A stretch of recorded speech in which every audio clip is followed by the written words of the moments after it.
Le sujet de cette lettre aux Hébreux et la clé en est un appel adressé aux compagnons de Christ, aux compagnons d'une vocation céleste. Cette lettre aux Hébreux est un résumé du Nouveau Testament tout entier.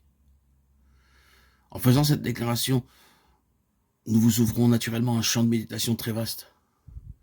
Il nous faut dire simplement que tout ce qui se trouve dans le Nouveau Testament est rassemblé d'une certaine manière dans cette lettre aux Hébreux.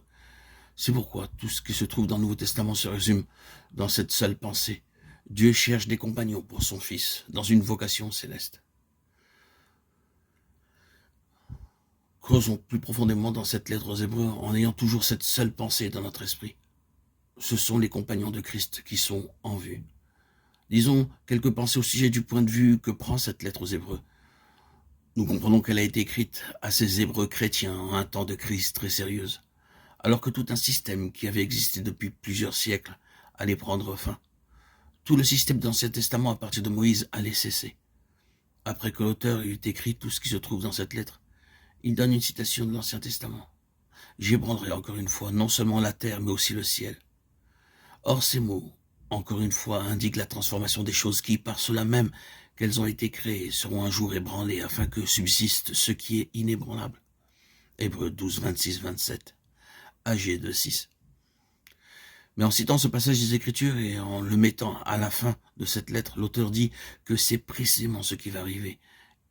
Et cela a prouvé être vrai. Il est évident que cette lettre aux Hébreux a été écrite juste avant l'an 70 avant Jésus-Christ. Les légions romaines se rassemblaient déjà autour de Jérusalem et nous savons d'après l'histoire ce qui arriva. La cité fut assiégée et détruite. Il ne resta plus pierre sur pierre dans le temple et tout le pays fut dévasté.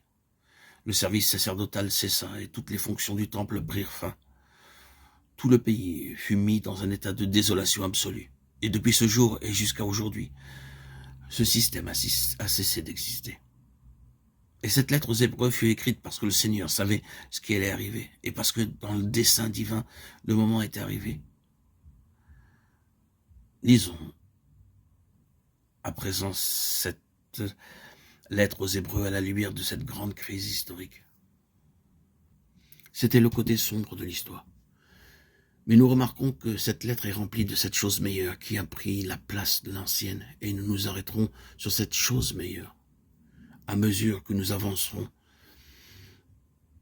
puisque le peuple d'une vocation terrestre allait être mis de côté. Cette grande lettre d'une vocation céleste lui est adressée.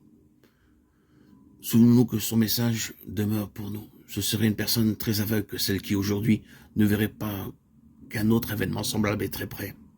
Il a été édifié sur cette terre un autre grand système du christianisme. C'est un système très terrestre, et de même que les cœurs des Juifs étaient très attachés à leur système, ainsi en notre temps, des multitudes de chrétiens sont liés à leur christianisme historique.